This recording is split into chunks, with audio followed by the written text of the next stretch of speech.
ఉత్తరాఖండ్కి చెందిన అమూల్ది. తను ఒక ధాబాలో పనిచేస్తూ తన కడుపు నింపుకుంటాడు. అలాగే చదువుకుంటూ ఉంటాడు. నిజానికి అమూల్కి ప్రపంచంలో ఎవరూ లేరు. వాళ్ళ అమ్మ చిన్నప్పుడే చనిపోయింది.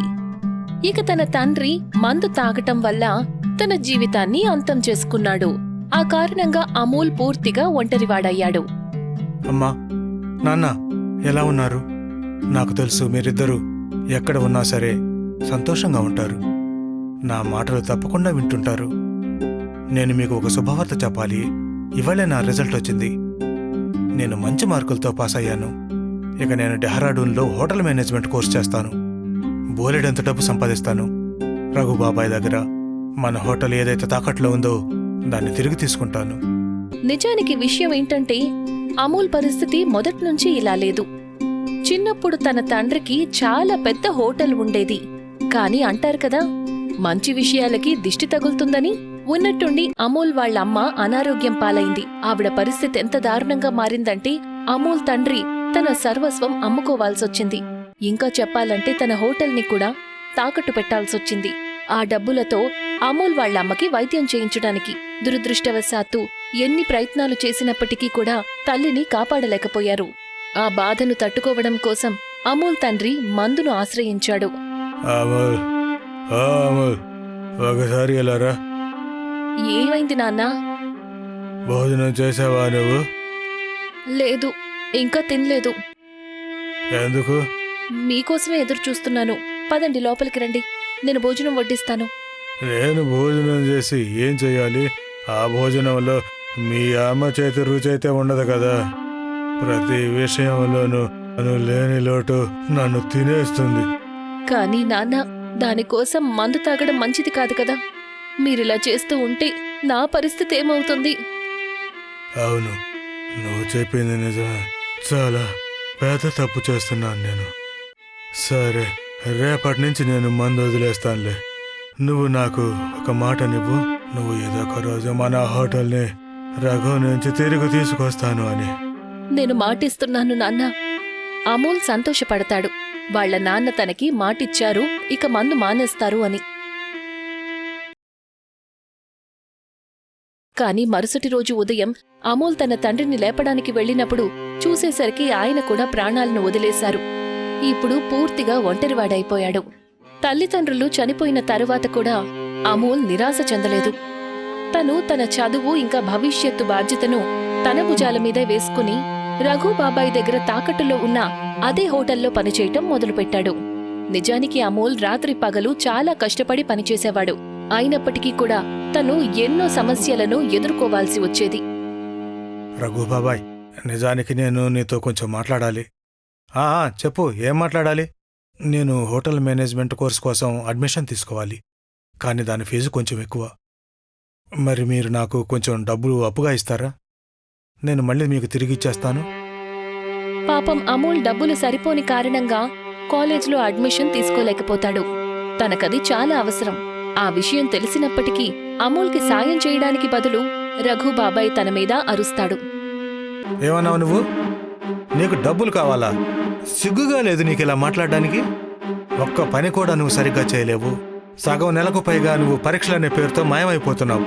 ఇన్ని వేషాలను భరించిన తర్వాత కూడా నేను నీకు డబ్బులు ఇవ్వాలా? కానీ రఘుబాబాయ్, ఆ డబ్బులు చదువు కోసం కావాలి, వేరే పని కోసం కాదు. ఎంత ధైర్యం! నాకే నువ్వు ఎదురు సమాధానం చెప్తున్నావా?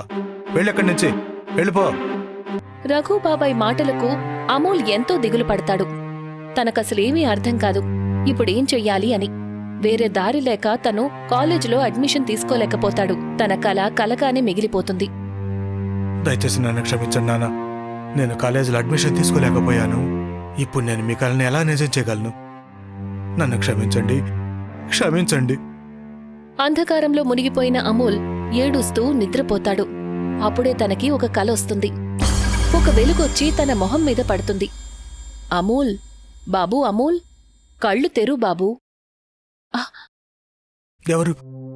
నన్ను గుర్తుపట్టలేదా? నాన్న, మీరా? నాన్న, మీరు తిరిగి వచ్చారా? మీరు నన్ను వదిలి వెళ్ళిపోరు కదా? నేను అలసిపోయాను. ఈ ప్రపంచంలో నాకు ఎవరూ లేరు. అలా మాట్లాడకు బాబు. ఎవరికైతే ఈ ప్రపంచంలో ఎవరూ ఉండరో వాళ్ళకి ఆ భగవంతుడే దిక్కు. భగవంతుడు నీకు తోడుగా ఉన్నప్పుడు నువ్వు ఓటమిని ఎందుకు అంగీకరించాలి? లేదు, ఏ భగవంతుడు లేడు, ఉంటే నాకు అడ్మిషన్ అయిపోయిండేది. అలా అనకూడదు బాబు. భగవంతుడు ఒకవేళ ఒక దారిని మూసేస్తే వేరే దారిని తప్పకుండా తెరుస్తాడు. దానికోసం నువ్వు చాలా దృఢంగా ఉండాలి. ఒక విషయాన్ని గుర్తుపెట్టుకో అమూల్, మనకి సమయానికి ముందు, సమయం దాటిన తర్వాత ఏమీ లభించవు. అప్పుడే మళ్లీ వెలుగు వచ్చి అమూల్ తండ్రి మాయమైపోతారు. అమూల్ కంగారు పడి నిద్రలోంచి లేస్తాడు. కాని ఇప్పుడు తను దిగులుగా లేడు. తన మొహంలో ఒక కొత్త మెరుపు ఉంది. తను తన తండ్రి మాటల మీద దృష్టి పెడతాడు. ఈ సమస్యని ధైర్యంగా ఎదుర్కోవాలని అనుకుంటాడు. మరుసటి రోజు అమూల్ రోజులాగా తయారయ్యి హోటల్కి వెళ్తాడు. కాని అక్కడికి వెళ్ళగానే తను చూసేసరికి హోటల్లో చాలా మంది జనం ఉంటారు. తనకసలేమీ అర్థం కాలేదు. అందరూ పని మానేసి ఎందుకలా నిలబడి ఉన్నారు అని. తను ఎలాగోలా జనాల మధ్యలో నుంచి లోపలికి వెళ్తాడు. లోపలికి వెళ్ళాక తను ఆశ్చర్యపోతాడు. తను చూసేసరికి టీవీలో ఫేమస్ షెఫ్ తను పనిచేసే అదే హోటల్కి రావడం జరుగుతుంది. అతను తన షోకి సంబంధించిన షూటింగ్ కోసం అక్కడికొస్తాడు. చూడండి, మీరు కాస్త ఆగండి. మీరందరూ చూపించే ఈ ప్రేమను చూసి నాకు చాలా ఆశ్చర్యం వేస్తుంది. మీరందరూ నన్ను ఇంతగా ప్రేమించడం చాలా సంతోషం అనిపిస్తుంది. ఇక పని విషయానికి వద్దామా మనం? నిజానికి నేను ఇక్కడికి నా స్పెషల్ ఎపిసోడ్ షూటింగ్ కోసమని వచ్చాను. ఈ ఎపిసోడ్లో మనం భారతదేశపు వేరు లోకల్ హోటల్స్లో విజిట్ చేస్తాము. ఇక అక్కడ కుక్ని ఒక డిష్ను తయారు చేయమని టాస్క్ని ఇస్తాము. ఎవరైతే ఆ టాస్క్ని అందరికంటే బెస్ట్ పద్ధతిలో పూర్తి చేస్తారో వారికి మాతో పాటు కలిసి పనిచేసే అవకాశం లభిస్తుంది. షెఫ్ మాట వినగానే అమూల్ చాలా సంతోషిస్తాడు. అభివృద్ధి చెందడానికి తనకిదొక బంగారు అవకాశం. తను దానిని ఎలాగైనా సరే చేజార్చుకోవాలనుకోడు. షో స్పెషల్ సెగ్మెంట్ షూటింగ్ మొదలవుతుంది. పోటీదారులు అందరికీ కూడా ఒక టాస్క్ ఇవ్వడం జరుగుతుంది. పిజ్జా చేయటం. అమూల్తో పాటు మిగతా పోటీదారులందరూ శ్రద్ధగా పిజ్జా తయారు చేయటం మొదలు పెడతారు. అమూల్ కూడా ఎంతో కష్టపడి పనిచేస్తాడు. భలే, చాలా బాగుంది. మిత్రులారా, మీరందరూ కూడా చూస్తున్నారు కదా, మన పోటీదారులందరూ కూడా పిజ్జా తయారు చేయడంలో బిజీగా ఉన్నారు. కానీ ఒకటి గుర్తుపెట్టుకోండి, వాళ్ళు పిజ్జా తయారు చేయడం మాత్రమే కాదు, దానికి వాళ్ళ రచనాత్మకత, స్పర్శను కూడా ఇవ్వాల్సి ఉంటుంది. అప్పుడే ఈ మామూలు డిష్ ఒక అద్భుతమైన అనుభూతిగా మారుతుంది. అలాగే మాకు లభిస్తారు మా నెక్స్ట్ ఒక అద్భుతమైన షెఫ్. షెఫ్ మాట వినగానే అమూల్ ఒక్క క్షణం ఆగిపోతాడు. తను చూసేసరికి మిగతా వాళ్ళందరూ కూడా కేవలం పిజ్జానే కాదు, దానిమీద ఎంతో ప్రత్యేకమైన రెసిపీని చేరుస్తారు. అది చూసి అమూల్ దృష్టి మళ్ళుతుంది. తనకసలేమీ అర్థం కాలేదు ఏం చెయ్యాలి అని.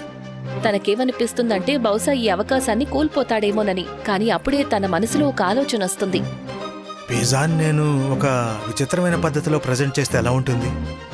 అమూల్ వెంటనే మైదా, బబుల్ గమ్ మసాలా, సోడా ఇంకా నిమ్మ పౌడర్ ని కలిపి స్పెషల్ బేస్ ని తయారు చేస్తాడు. ఆ తర్వాత బేస్ మీద మామిడి, తులసి, చీజ్, ముక్కలుగా కట్ చేసిన కీరా ఇంకా టమాటా చట్నీని వేస్తాడు. దానితో పాటు వేరువేరు కూరగాయలు, సాస్ ఇంకా మయోనీస్ ని ఉపయోగిస్తాడు. ఆ తర్వాత అమూల్ మైదాతో మరొక బేస్ ని తయారు చేస్తాడు. దానిని ముందు టాపింగ్ మీద పెట్టి అన్ని వైపులా అతికిస్తాడు. తర్వాత ఆలస్యం చేయకుండా తను దాన్ని బేక్ చేయటం మొదలు పెడతాడు. ఒక అద్భుతం జరుగుతుంది. బేక్ అవ్వగానే పిజ్జా బెలూన్ లాగా ఉబ్బుతుంది. ఎవరైతే చూస్తారో వాళ్ళందరూ ఆశ్చర్యపోతారు. అమూల్ అసలు ఏం చేశాడు అనేది ఎవరికీ అర్థం కాదు. అమూల్ చేసిన కొత్త ప్రయోగంతో అందరూ ఆశ్చర్యపోతారు. ఆ తర్వాత వచ్చింది ఫలితాల సమయం. షెఫ్ ఒక్కొక్కరిగా అందరూ చేసిన పిజ్జాలు తింటాడు.